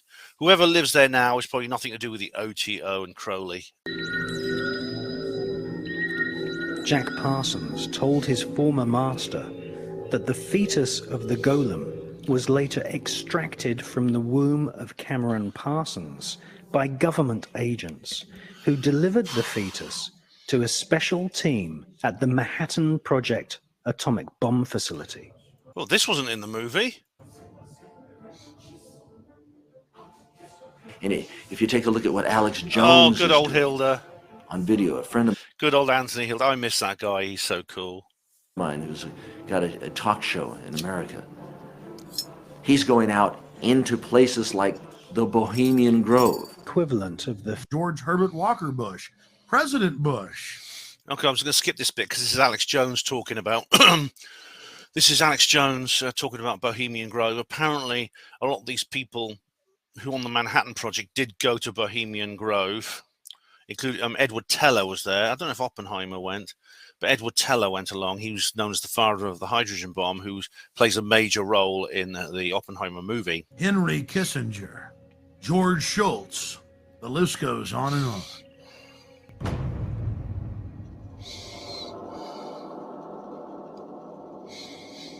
When it came to create the modern equivalent of the Philosopher's Stone, to master alchemy at its highest level, changing one element into another, changing uranium into plutonium, one of the highest... That's what they did. They literally created an artificial element with this new form of with uranium. They were actually wanted. They had, you know, there's that big bowl. You saw it in the trailer with the marbles they're putting into it. That's the uranium, but they need a smaller bowl they need with plutonium in it, and plutonium is more powerful. So it's a form of alchemy, yeah. Secrets of alchemy. Where did the S1 Uranium Committee of the Manhattan Project meet? Well, they of course consummated their alchemical knowledge in the Bohemian Grove. Well, there you are. There you are. Is one of those Teller?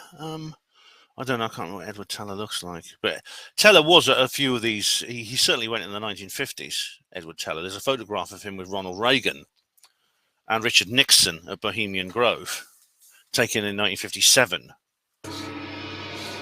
Amongst ancient trees, grown men listened to the manic laughter of Satan, then the birth of and black robes. It was here, at Bohemian Grove, that the consummation of thousands of years of alchemical atomic research took place. Nothing less than the birth of the bomb. There it is again, the gadget, as they called it. They didn't call it a bomb. For secrecy reasons, they always referred to it as a gadget, and they got that into their heads again and again and again, just in case they talked in their sleep or something.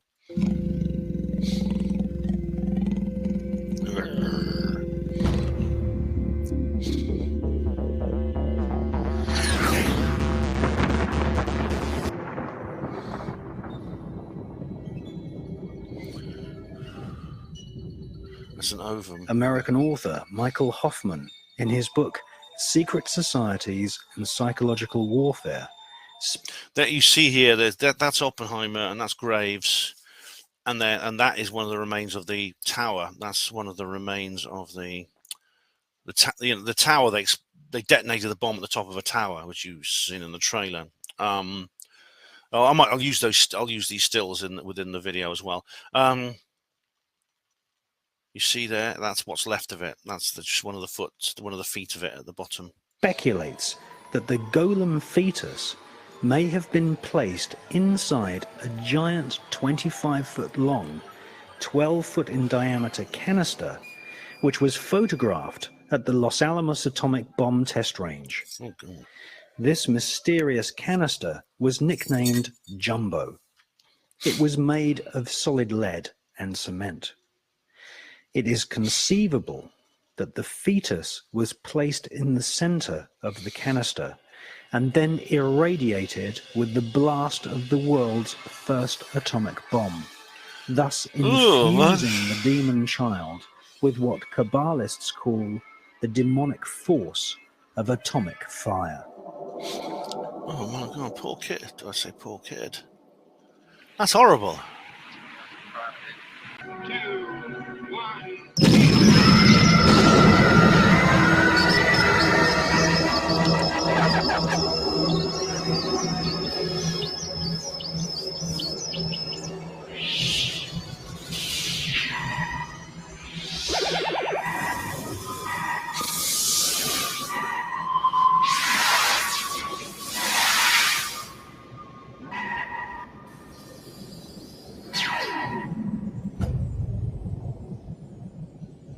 2 years later, Parsons revealed to his mother that his golem child had lived, and that it was female. A fan of Personally, I think it's probably Hillary Clinton. Oppenheimer, his team of Manhattan Project scientists took advanced alchemy to its absolute evil limits.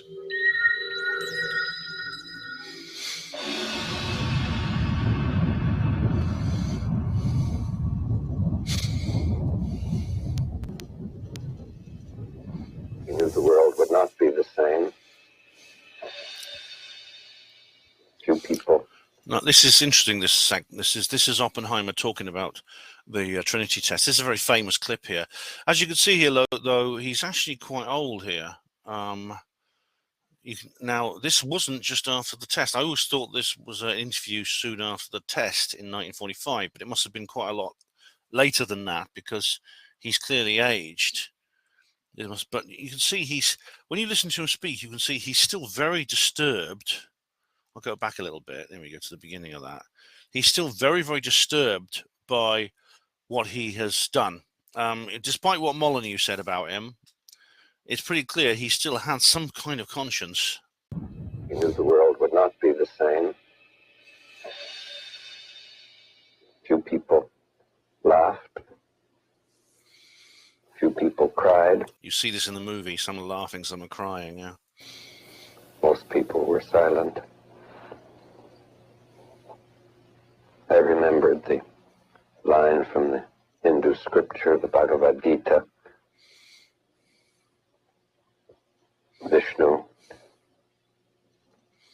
is trying to persuade the prince that he should do his duty, and to impress him takes on his multi-armed form and says, "Now I am become death, the destroyer of worlds, the destroyer of worlds, the destroyer of worlds." Welcome to what Aleister Crowley called the Eon of Thelema. Thelema is the Greek word for willpower. This, as we shall see in the 3rd volume of the Illuminati, is the age of Thelema, where the whole of humanity is being processed, bombarded with images of death. This is the new world order.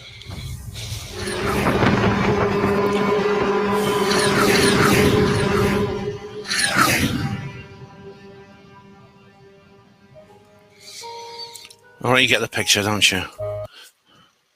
I mean, if your skin didn't crawl at that moment at the end, then God, where have you been for ages? Anyway, I just wondered, I'm not saying all that is definitely true, what you've just seen, but it's worth thinking about it as a possibility. It is. But there are others. I don't want to give you nightmares, as they say on Crime Watch. So let's just have another look. I'm going to show you another page now. This is actually the Wikipedia page for the Trinity test, and there's another side of the story here. Now, the Jumbo, what's called Jumbo? Jumbo is named after an elephant in a movie. Responsible, and this is actually Jumbo here. You can see this is the lead and cement container there at the Trinity test site. There's another picture of it. That's after the explosion. There we go. And it says here Jumbo was not used for its originally intended purpose in the Trinity test, but was in a tower some distance when the bomb went off, and that's the remains of the tower and Jumbo there. But it says here, responsibility for the design of a containment. I don't need to keep this up. All right. Responsibility for the design of a containment vessel for an unsuccessful explosion known as Jumbo. Now, so this was basically a containment vessel. This was designed essentially to put what, if in case the bomb didn't go off properly, in case it fizzled and just scattered the radioactive core material over a large area, to prevent the land becoming completely toxic for the next 500 years. They decided to have a contingency plan for a cleanup operation, and this Jumbo, this lead and cement canister was actually what it was for. It's not actually to contain a golem baby. But anyway, I'll just read through a bit more of this. The bomb would be placed in the heart of Jumbo, and if the bomb's detonation was unsuccessful, the walls of Jumbo would not be breached, making it possible to recover the bomb's plutonium. Hans Beathy, Victor Weisskopf, and Joseph O. Hirschenfelder made the initial calculations, followed by a more detailed analysis by Henderson and Carlson. They drew up specifications for a steel sphere 13 to 15 feet in diameter, weighing 150 short tons, capable of handling a pressure of 50,000 pounds per square inch. After consulting with the steel companies and the railroads, Carlson produced a scaled-back cylindrical design which would be easier to manufacture. It was built by Babcock and Wilcox, that normally made boilers for ships. Delivered in May 1945, Jumbo was 10 feet in diameter and 25 feet long, with walls 14 inches thick and weighed 214 short tons, 194 tons. A special train was brought to the siding and was loaded onto the trailer, a large trailer, and towed 25 miles across the desert by crawler tractors. For many of the Los Alamos scientists, Jumbo was the physical manifestation of the lowest point of the laboratory's hopes for an implosion bomb, the success of an implosion bomb.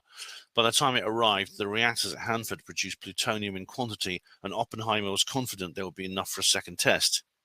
The use of Jumbo would interfere with the gathering of data on the explosion, the primary objective of the test. An explosion of more than 500 tons of TNT would vaporize the steel and make it hard to measure the thermal effects. Therefore, they decided not to use it. Instead, it was hoisted up a steel tower 800 yards from the explosion, where it could be used for a subsequent test. In the end, Jumbo survived the explosion, but the tower did not. Jumbo was destroyed on April 16, 1946, when the Army Ordnance Team detonated 8 500-pound bombs in the bottom of the steel container. Jumbo, with its steel banding around the middle, had been designed specifically to contain 5,000 pounds of high explosives in the atomic bomb while it was suspended in the center of the vessel, with 2 conventional bombs sitting in the bottom of Jumbo, resulting blast fragments flying in all directions. Who authorized the destruction of Jumbo remains controversial. The rusting skeleton of Jumbo sits in the car park at the Trinity test site, where it was moved there in 1979. All right. So what the plan was, I think they were going to detonate the bomb inside there, and if it didn't go nuclear, if it went nuclear, it would vaporize the entire container. But if it didn't, then presumably it would at least contain the material. I think that was the actual plan, rather than just using it to put stuff in there. So that's interesting. Interesting little note there. Right. So of course that itself could be a cover story, and there really was an Antichrist baby. I don't know. Obviously, I hope the latter. Anyway, one last thing. It's time to go and see what the critics have to say.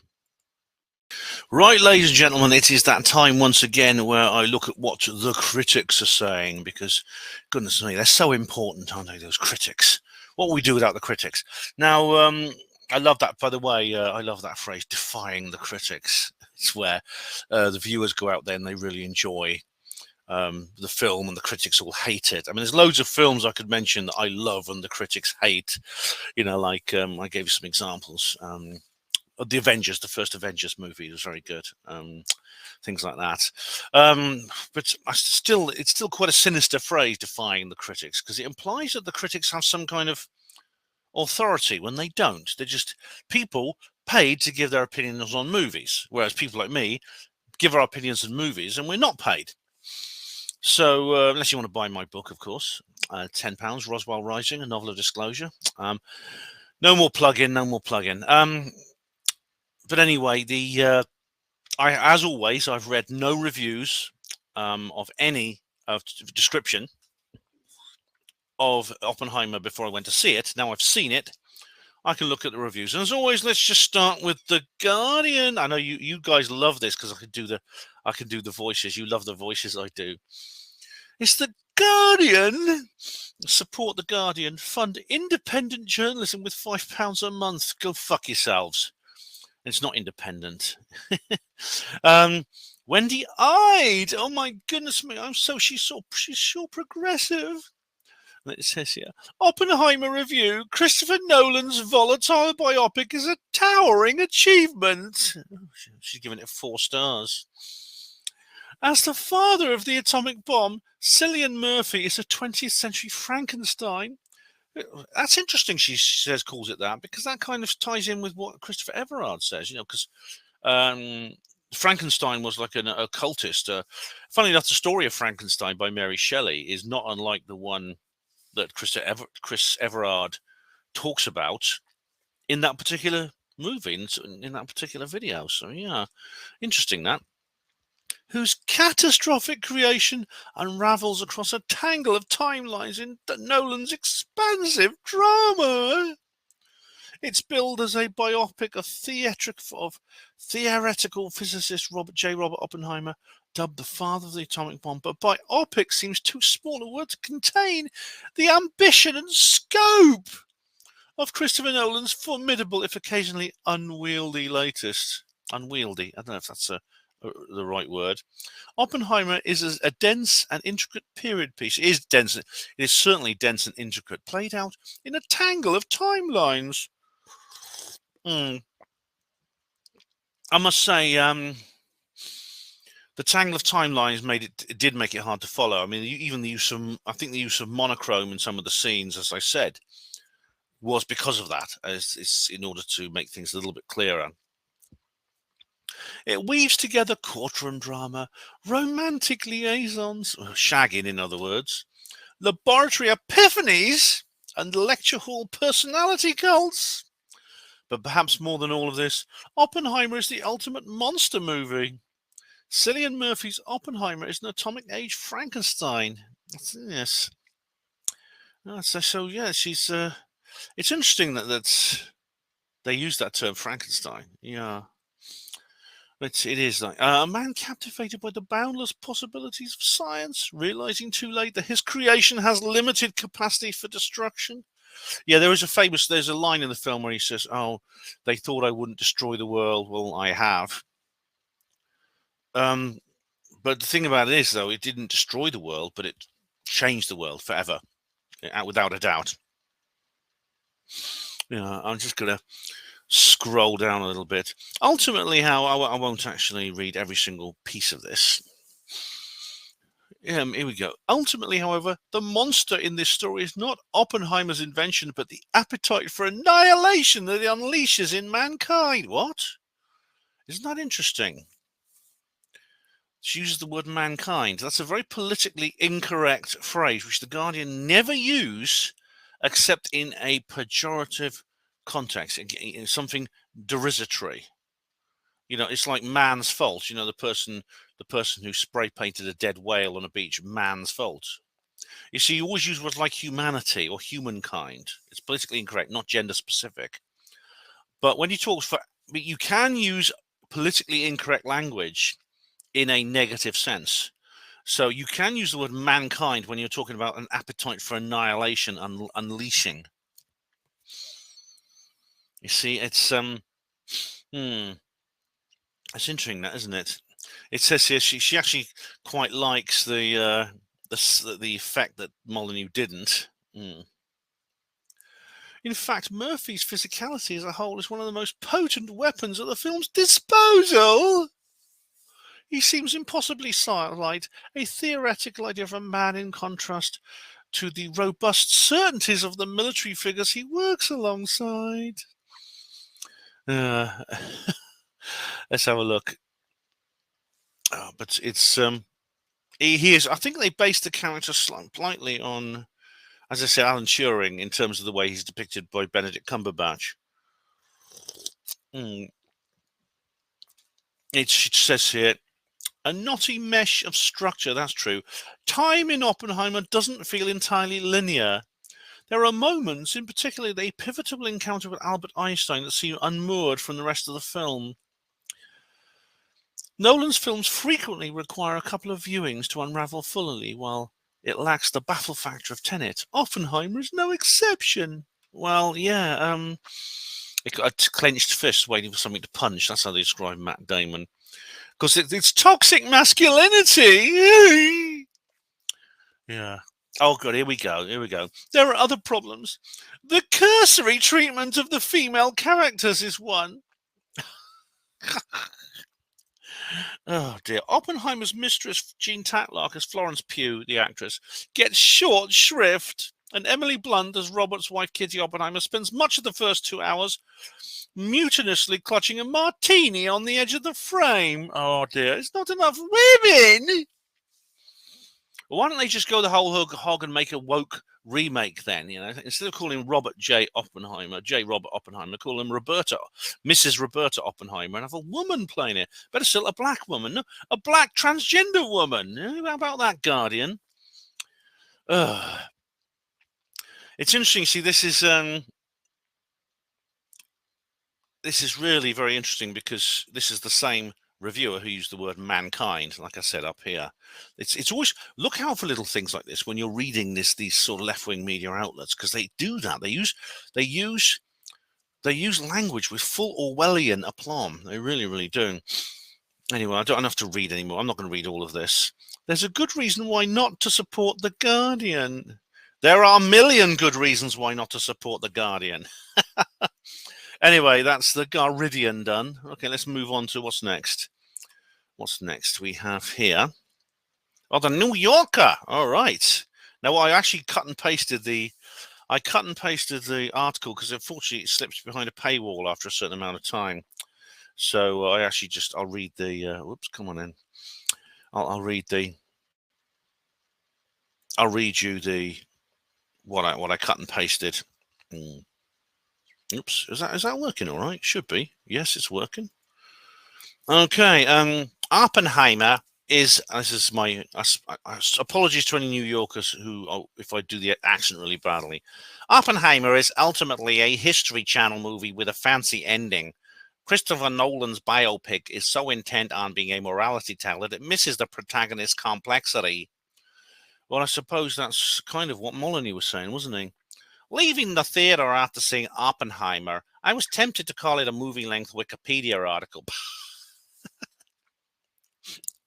But after a look online, I realized I was giving Wikipedia too little credit, or Christopher Nolan, the movie's writer and director, too much. A simple, fact-heavy article about Robert Oppenheimer, the physicist whose leadership of the Manhattan Project during the Second World War produced the atomic bomb, turns out to offer more complexity and more enticing detail than Nolan's script does. Maybe you could say that. I mean, I don't. It's still, I think, better to watch a movie. I mean, I love those History Channel films, the ones which are really very, very, like I say, they're virtually fictionalizations of documentary fictionalizations. I quite like those. I mean, I especially like Project Blue Book, which of course is not that. It is fiction, but there's some that are much more closely based on reality. And it has more to say about the movie's essential themes, the ironies and perils that arise when science, ambition, and political power mix than the movie itself does. I think it does. No, I think it's. To be fair, I think Oppenheimer does do that quite well. I think. Like I said, the one missing thing is the UAPs, the Foo Fighters. That, even though it's hinted at, as I said earlier, it's very strongly hinted at. I can't believe they didn't put that scene in, thinking, oh yeah, man, look, there's a V2 rocket going overhead. V2 rockets fly like they got up to 100. I think they went up to 110,000 feet or something. They wouldn't have been visible to a bomber flying along at 10,000 feet. It's a hint about Foo Fighters. The scene is copied from various documentaries about Foo Fighters. Nolan's biopic is 3 hours long and based on Kai Bird and Martin Sherwin's Pulitzer Prize-winning biography, American Prometheus. Of course, they co-wrote the script with him. Those two guys. That's why I've heard. That's what those names were. I never heard of them. It charts two main strands of Oppenheimer's life: the scientific wake that made his career and the leftist sympathies that, thanks to the country's post-war anti-communist crusade, were to prove his undoing. Yeah, they did. I mean, I've not covered. I've done a couple of articles about the Red Scare. Ayn Rand and It's a Wonderful Life. I did a big. I think I mentioned it in my roving review of It's a Wonderful Life. The fact that Ayn Rand denounced that film to the House Un-American Activities Committee. It just goes through the basic plot here anyway. Just let's have a look. But once the Red Scare takes hold, his eminence, his proximity to known communists, and his post-war efforts to present a nuclear arms race make him an easy target. He was stripped of his security clearance in 1954. Yeah, I mean, I suppose he was in favor of proliferation to prevent a nuclear arms race. He wanted to share. I suppose I don't know what he thought he was doing. Maybe, as I said, I don't know enough about the man, and I haven't had a chance to look into it in enough detail about why he didn't kind of find a different way. But as I said, it's really very, very superfluous to try and accuse him of espionage, as I said earlier. The crux of Oppenheimer is, of course, the tension between the abstractions of physics and the brutal exigencies of war. Yeah, exigencies between the abstractions of physics and the brutal exigencies of war. That's interesting now, because that's kind of what I thought about Turing. I mean, the film Turing with Benedict Cumberbatch is actually very good. It is a really good film. And it is about, I suppose, a guy who is he is essentially a scientist, and a very obsessive scientist, but he's caught up in the political machinations of World War II. Yeah, and it goes, I'll skip a little bit here. The film is so intent on making Oppenheimer an icon of conflicted conscience that it pays little attention to his character overall. Yeah, maybe. I mean, like I said, this is really my first knowledge of the guy, apart from the famous clip where he talks about "I am come death, the destroyer of worlds." He was a renowned aesthete with a bearing aesthete. A renowned aesthete. Means. I think that means something. I mean, I might look it up actually, just to make sure I know what it means. I think it means like an aesthetic, someone who is very, very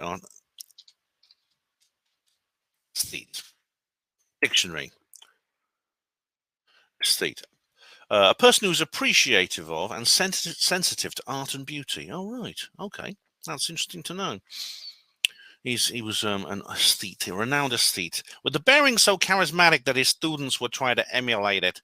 But we get little more than a couple of artsy name drops to suggest he had any cultural life at all.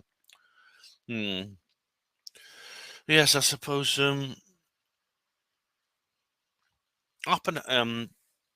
The overweening ambition that Groves saw in Oppenheimer is never in evidence, nor is there any mention of his chilling readiness to go along with a plan, one that was never put into action, to poison German food supplies with radioactive strontium.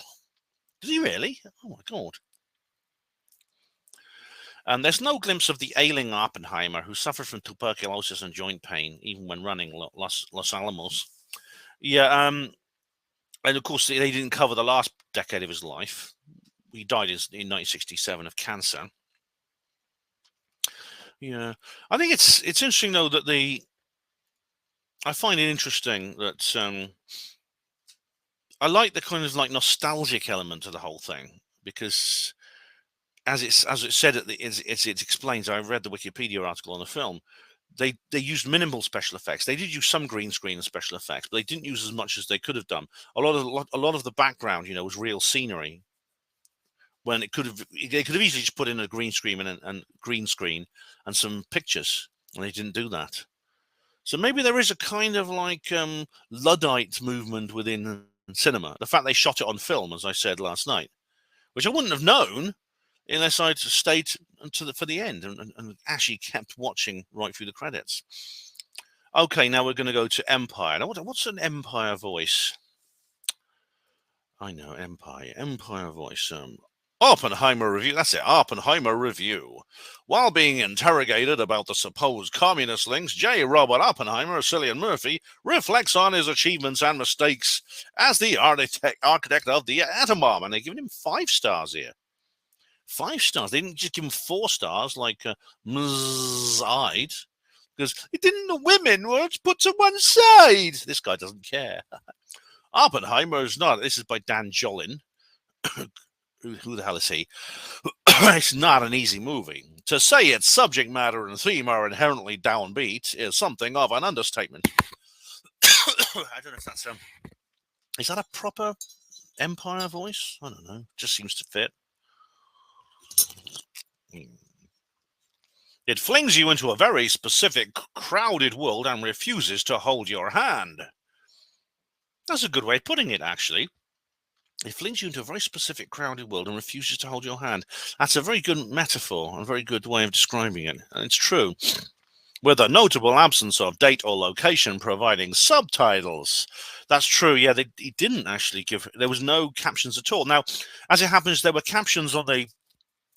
When I went to the cinema, they were actually specifically... It was specifically for a showing where there were captions, which doesn't bother me. It actually helps, actually, because you can't necessarily hear all the dialogue. As I told you about when I watched Nope, sometimes the audio in the auditorium is not very good, especially for like low frequency noise. It is 3 hours of long, densely packed with info-rich dialogue, which plays out, to paraphrase one character, in a shabby little room far from the limelight. That's the box room where he has his hearing. Its story unfurls along 2 oscillating lines, one titled Fission in vivid color, and the other titled Fusion in high contrast black and white, and cuts between their beats and revelations like an anxious channel hopper. I quite like this. I quite like this guy's way with words. It really is. Despite being deeply stamped with Nolan's hallmarks, anti-chronological shot with IMAX cameras, avoids CGI. Oh, right, that's a Christopher Nolan feature, is it? Stars Cillian Murphy. Oppenheimer feels like something new from the writer-director. While it has a log line level similarity to Nolan's favorite Spielberg film, Raiders of the Lost Ark. A log line. A man in a hat is racing the Nazis for control of an existentially powerful weapon. That's true, isn't it? Yeah. I'm just going to... I do wonder... Let me just have a look. Is, by any chance, Red Lights a Christopher Nolan film? Because it's got Cillian Murphy in. Let's have a look. It's a 2012. Here we are. This is the film I told you about that is based on. It is actually based on Skeptics, but it's actually, yeah, I remember this. It's actually Rodrigo Cortez. It's actually an English language Spanish film. Yeah, and it's very, very. It's good actually. It's really good. I do recommend this film, Red Lights. I'm not going to do a video about it, but I have done an entire article on HPANWO Voice about this, which you can go and find. But it's about the skeptic movement. Here we go. Its release and impact feel more like we've reached Nolan's Schindler's List moment. A step into a deadly serious, potentially resident adult material. I hated Schindler's List. I really did. It's a horrible film. I think it's very emotionally exploitative. And I've got several other problems with it, which I can't talk about really legally. I just thought it was a horrible, nasty, sadistic film, which portrayed a certain demographic, and I think as just pure evil. And there's just too much of that nowadays. But anyway, this is not a review of Schindler's List. I just didn't like. I thought it was Spielberg's, I think, worst film. And this is that's Robert Downey Jr.'s character there, and it's all in black and white there, as you can see. And it just gives you a bit of a basic. I think gives you a bit of a basic plot here. At the film's pulsing nucleus is Murphy as Oppenheimer, and he is compelling throughout. All right, he doesn't agree with he doesn't agree with Molyneux. Interestingly, Nolan does devote some time to Oppenheimer's romantic entanglements, allowing Florence Pugh to elegantly dominate her few scenes as a communist activist Jean Tatlock. the physicist's first lover, which also involve a Nolan first. Sex scenes with prolonged nudity. That's true, actually. I must say Florence Pugh is not unpleasing on the eyes. Meanwhile, Emily Blunt thankfully bursts out of the supportive, suffering wife archetype as the alcoholic but sharp-witted Kitty Oppenheimer, who gives us one of the film's first rousing scenes. Yeah. She actually seems to understand Kitty, his wife, seems to understand the situation with the hearing better than Oppenheimer himself does. She's always urging him to be more aggressive within this hearing, and he's not. He's just trying to play it along. And indeed, one of the other characters thinks he's got a bit of a martyrdom complex, and he's trying to change the world through his own cult failure. And it carries on here. I don't know if much more you want to read here. Edward Teller was the inspiration for Dr. Strangelove, yeah. And Gary Oldman was President Truman. I thought I recognized him. Yeah, he's an acidic cameo. Actually, to be honest, Truman does appear in just one scene in the film, but he's not a cameo at all. He's a major character within that scene who dismisses Oppenheimer as a crybaby scientist. You know, because Oppenheimer's saying, "Give Los Alamos back to the Indians," and things like that. Oh, and it was all hot. And of course, Truman's much more. He's much more like the how I portray him in Roswell Rising as a hawk, he's not unfeeling, but he is completely unapologetic. Okay, so I think that's it himself. The Nolan's SFX team somehow create a CG-free approximation of a nuclear explosion. Oh, so that wasn't CG computer generated either. Oh, right. Yeah, very interesting. Yeah. Anyway, that's enough from that. Let's go on to good old Rotten Tomatoes, shall we? Yeah, let's have Rotten Tomatoes. And here we are. This is the review of reviews. This is the accumulator. And as you can see, critics' consensus: Oppenheimer. I can't do. I'm not going to do a bleeding Rotten Tomatoes voice. I don't know. God knows what that sounds like. Oppenheimer marks another engrossing achievement for Christopher Nolan that benefits from Murphy's tour de force performance and stunning videos. Audience says Oppenheimer is an intelligent movie about an important topic that's nevertheless powerfully acted and incredibly exciting. Well, bits of it were exciting, I must say. I mean, I suppose the bits of it I thought were exciting. The countdown to the detonation and things like that. And that was very well done. The rest of it, I thought, as Molyneux said, I thought that the last act of the film was too long, too confusing, and you wonder where it's going and how much longer it's going to last when he's going through his hearing thing. And I just thought, it could have been shorter. And despite the very neat tricks of the little, the slightly surreal hearing room with the black settee where people are sitting there who never be. They weren't actually in the hearing. It was just like it's almost like they're at the back of Robert's mind when he's facing these very, very bullish inspectors and things like that. So generally, my own view of this, in summation, is I thought it was all right.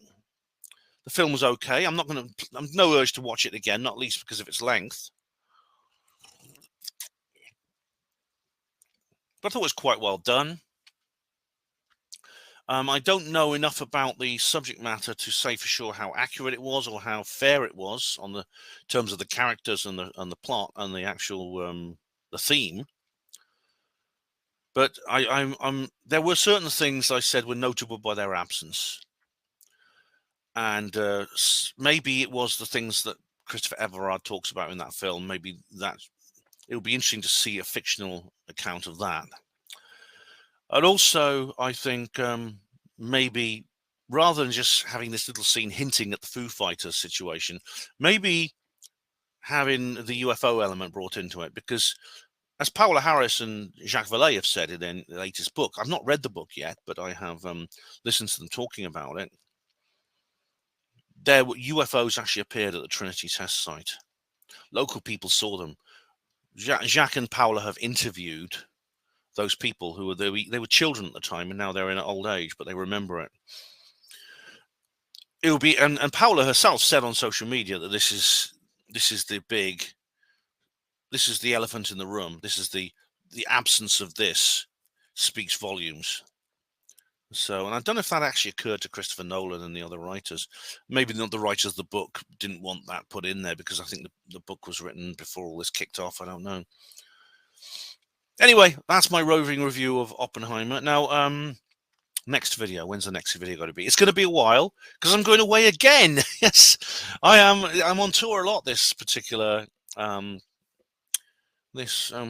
cycle. Now, I've had some comments asking me where I get the money from for all this. I'm not going to answer that right now because to be honest, it's nobody's business. But I will be addressing that point. I have a good answer for you about where I get the money for all these little trips, and why I don't necessarily have to pay for all of them in the next comments reply video. So I will be addressing that. But the person making these comments, I think, won't be on my channel for very long. My next video, I'm going away to Awakenings Manchester this weekend. So if you're going there, I'll see you.